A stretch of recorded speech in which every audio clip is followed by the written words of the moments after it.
Hello students. Hello students. In this audio video, we are going to finish the remaining part of the topic rural development. We have already finished up to sources of rural credit in India.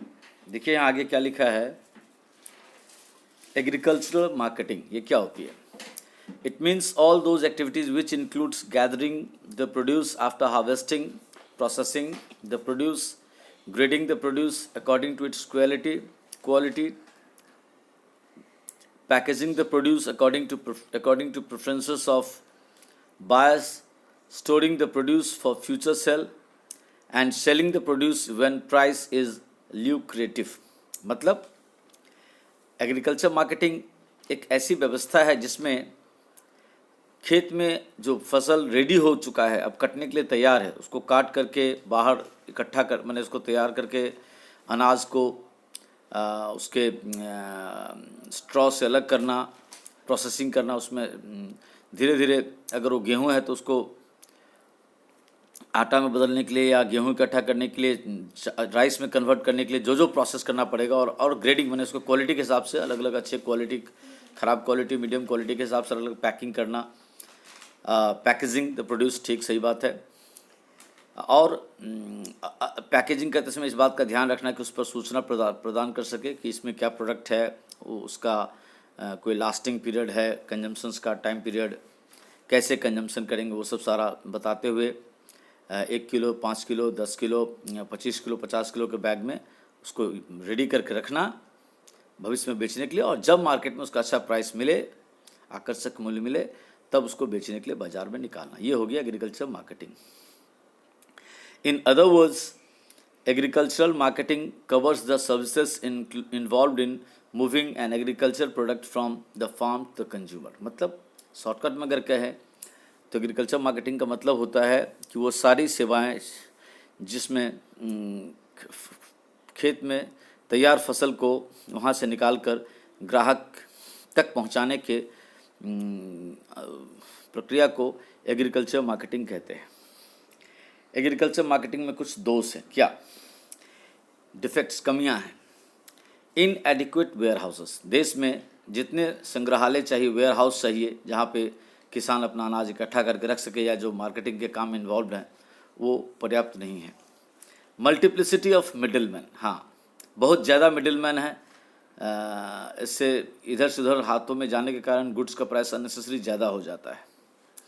Mail practices in unregulated markets, और ये जो agriculture marketing का जो क्षेत्र है, जो area है, उसमें गवर्नमेंट का रेगुलेशंस बहुत कम है, और इसके कारण से गोरख धंधा, चीटिंग, फ्रॉड, ये सब काफ़ी ज़्यादा होता है। लैक ऑफ एडिक्वेट फाइनेंस, और फार्मर्स को अगर पैसे की ज़रूरत पड़े तो फाइनेंसिंग के लिए कोई प्रॉपर मींस नहीं मिल पाता, फिर वो उसको प्राइवेट मनी लेंडर से लेना पड़ता है जो काफ़ी हाई रेट ऑफ इंटरेस्ट में उनको लोन प्रोवाइड करता है, और वो उनके लिए लॉस का बिजनेस बन जाता है। इनएडिक्वेट means of transport and communication, मतलब किसानों के पास फसल तो है, तैयार करके रेडी तो कर लिए, लेकिन बाज़ार में पहुंचाने के लिए जो कहाँ किस बाज़ार में ले जाए उसके लिए कोई कम्युनिकेशन सिस्टम प्रॉम्प्ट नहीं है जो उनके पास तुरंत सूचना पहुंचा दे। और दूसरा, अगर सूचना मिल भी गया कि फलाने बाज़ार में माल का उचित मूल्य मिलेगा, वहाँ ले जाने के लिए कोई उचित ट्रांसपोर्ट सिस्टम सब जगह नहीं है। तो ये हो गया defects. Measures adopted by the government to improve marketing system, तो भारत सरकार क्या कुछ कर रही है इस मार्केटिंग सिस्टम को दुरुस्त करने के लिए। रेगुलेशन ऑफ मार्केट्स, मतलब बाज़ारों को नियम के अंदर, कानून के अंतर्गत नियंत्रित कर रही है, व्यवस्था में लाने की कोशिश कर रही है, लॉ एंड ऑर्डर के सिस्टम के अंदर लाने की कोशिश कर रही है। कोऑपरेटिव एग्रीकल्चर मार्केटिंग सोसाइटीज़ जगह जगह स्थापित कर, सहकारी समिति जिसको कहते हैं, कृषि सहकारी समिति, कृषि सहकारी बाजार समिति, इसके माध्यम से सरकार उसको रेगुलेट कर रहे हैं। Provision of warehousing facilities, government हर जगह नए नए वेयर हाउसिंग खोल रही है, यानी वेयर हाउसिंग इंफ्रास्ट्रक्चर का एनहांसमेंट हो रहा है। सब्सिडाइज्ड ट्रांसपोर्ट, मतलब यदि किसी चीज़ का ट्रांसपोर्ट चार्जेस 1 रुपीज़ होगा तो गवर्नमेंट उसको 85 पैसे में या 65 पैसे में या 15 पैसे में भाड़ा लेकर के एग्रीकल्चर गुड्स को cheaper rate transport charges provide करके, सब्सिडाइज्ड ट्रांसपोर्ट रेट प्रोवाइड करके एक जगह से दूसरी जगह ले जाने का अपॉर्चुनिटी प्रोवाइड कर रही है। डिसमिनेशन ऑफ मार्केटिंग इंफॉर्मेशन, मतलब बाजार कहाँ पे आपके आसपास के 25, 50, 100, 200 किलोमीटर या 400 किलोमीटर के दायरे में आपके प्रोडक्ट का प्राइस कहाँ पे अच्छा मिलेगा, ये सूचना छन छन करके आपके पास ऑटोमेटिक पहुँचता रहेगा, ऐसा एक नेटवर्क गवर्नमेंट तैयार कर रही है। Buffer stocks and minimum support price, हाँ गवर्नमेंट अगर बाज़ार में सामान नहीं बिक रहा है तो सरकार खुद उसको मिनिमम सपोर्ट प्राइस दे करके खरीद लेती है और अपने पास बफर स्टॉक इकट्ठा करके रखती है। जैसे अभी आप देख रहे हैं कोरोना काल में क्या हो रहा है, गवर्नमेंट जो मार्च अप्रैल से जो लोगों को अनाज देना स्टार्ट करी, अभी नवंबर तक है, हो सकता है इसमें एनहांसमेंट हो जाए। तो इतने दिनों तक ये गवर्नमेंट जो नॉर्मल राशन प्रोवाइड करती है उसके अलावा एक्स्ट्रा राशन प्रोवाइड कर रही है। ये कैसे संभव है? क्योंकि गवर्नमेंट के पास फूड ग्रेन्स का बफर स्टॉक है, बहुत ज़्यादा स्टॉक है। पब्लिक डिस्ट्रीब्यूशन सिस्टम, और गवर्नमेंट और क्या कर रही है, फेयर प्राइस शॉप्स हर जगह खोल रही है, जिससे किसानों से जो मिनिमम सपोर्ट प्राइस दे करके उनसे अनाज चावल गेहूँ खरीदते हैं वो फिर लोअर रेट में करके सब्सिडाइज प्राइस में गरीब बीपीएल पॉपुलेशन को या एपीएल पॉपुलेशन को उनके अफोर्डेबिलिटी के हिसाब से प्राइस चार्ज करके बेचा जाता है। ऑल्टरनेटिव मार्केटिंग चैनल्स, और ऐसा नहीं है कि कोऑपरेटिव मार्केटिंग सिस्टम है या पब्लिक डिस्ट्रीब्यूशन सिस्टम है, गवर्नमेंट और भी दूसरे मार्केटिंग चैनल्स जिसके माध्यम से सामान बिक सके, जैसे बड़ी बड़ी कंपनियों को भी डायरेक्ट मौका दे रही है कि आप इस एरिया के किसान से डायरेक्ट बात कर लो कि आपको सारा गेहूं उनसे लेना है या सारा चावल उनसे लेना है। इम्प्रूवमेंट ऑफ फिजिकल इंफ्रास्ट्रक्चर,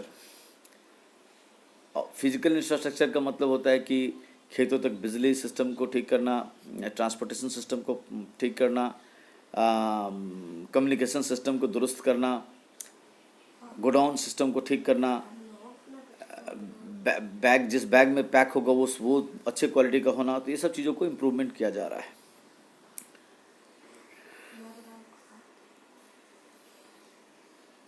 हाँ, इसके बाद है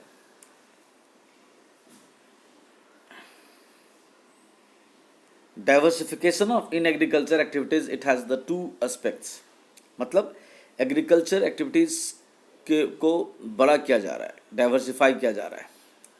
crop production refers to a system of multiple cropping rather than monocropping. It may also mean a shift from subsistence farming to commercial farming. It has the three advantages. It lowers the risk of farmer on account of failure of monsoon. मतलब ये कहना चाह रहे हैं कि देखो crop production को diversify करने के लिए सरकार बहुत सारा कोशिश कर रही है। Multiple cropping, monocropping, single cropping के बदले आप ज़्यादा खेतों में फसल उपजाओ और क्रॉप रोटेशन करो तो क्या होगा, फसल ऑटोमेटिकली लैंड फर्टाइल होता रहेगा। और सब्सिस्टेंस फार्मिंग से commercial farming approach, subsistence farming का मतलब होता है कि सिर्फ अपने जीवन बसर के लिए खेती करना, और कमर्शियल फार्मिंग का मतलब हो गया कि ऐसे खेती करना कि अपने घर की ज़रूरतों को पूरा करते हुए बाज़ार में जितना ज़्यादा हो सके क्रॉप्स को बेच करके एक्स्ट्रा अर्निंग करना। तो इसके एडवांटेज क्या हैं? It lowers the risk of farmer on account of failure of monsoon. हाँ, अगर गवर्नमेंट फार्मर इसी साल बहुत ज़्यादा क्रॉप्स करके रखे तो अगले साल अगर मानसून फेल भी हुआ तो उसने पिछले साल ही इतना ज़्यादा कमा लिया कि अगले साल 2 साल अपने घर के लिए भी क्रॉप सेव करके रखे हुए और उससे बेच करके इतना पैसा कमाया कि साल 2 साल का झटका बर्दाश्त कर सकता है। It enhances the scope for commercialisation of farming, और इसके कारण कृषि का व्यवसायीकरण ज़्यादा बढ़ा है। Minimise the market risk arising due to price fluctuations. हाँ, और ये जो दाम बढ़ने घटने के कारण जो किसानों को झटका लगता है उससे भी बचने का अच्छा अवसर है। फिर है डाइवर्सिफिकेशन ऑफ प्रोडक्टिव एक्टिविटीज़, उत्पादन करने वाले क्रियाकलापों में डाइवर्सिफिकेशन करना। इसका मतलब हुआ imply shift from crop farming to non farming areas of employment, मतलब खेती बाड़ी के अलावा आप दूसरे गैर खेती बाड़ी इलाकों में भी एम्प्लॉयमेंट का अवसर को चुनो। जैसे non farm areas of employment include जैसे कि एनिमल, आप साथ में पशुपालन करो, फिशरीज मछली पालन करो, हॉर्टिकल्चर आप मधु पालन करो, cottage and house hold industry कुछ गृह उद्योग शुरू कर लो साथ में, कोई बांस के बर्तन बनाने का, कोई ताड़ के पत्तों से कुछ बनाने का एक्सेट्रा, कोई झाड़ू बनाने का, ऐसा कुछ जो आपके विलेज और विलेज इन्वायरमेंट से रिलेटेड वहाँ जो भी कुछ अवेलेबल हो उससे रिलेटेड छोटे छोटे कॉटेज इंडस्ट्री जरूर करो। इंफॉर्मेशन टेक्नोलॉजी, एवरी विलेज और नॉलेज, और हर गांव में एक नॉलेज सेंटर हो जहां पे सब तरह की सूचनाएं सबको उपलब्ध हो। अगर ऐसा हो जाए तो इसके बहुत सारे एडवांटेज है। क्या? Reduce the risk from agriculture, तो एग्रीकल्चर सेक्टर का से जो जोखिम है वो आपका कम हो जाएगा, क्योंकि आपके एक ऑल्टरनेटिव सोर्स ऑफ एम्प्लॉयमेंट है। प्रोवाइड इकोलॉजिकल बैलेंस, हाँ, आप प्रकृति को संतुलन मिलता है, क्योंकि आप पेड़ पौधे ही करो, साथ में एनिमल भी यूज़ करोगे तो क्या होता है, एग्रीकल्चर क्रॉप के मैंने एक्सक्रेटा को, कचरा को एनिमल्स यूज़ करते हैं, एनिमल के एक्सक्रेटा को प्लांट यूज़ करेंगे, तो ये इकोलॉजिकल बैलेंस बना रहेगा। Provide sustainable livelihood option to people living in village, और गांव के लोगों को खेती बाड़ी के अलावा और भी अल्टरनेटिव मीन्स ऑफ एम्प्लॉयमेंट वहीं पे लोकली अवेलेबल हो जाता है। आगे बाद में पढ़ेंगे, अब इसको आप लोग समझिए, अंडरस्टैंड देम। Thank you.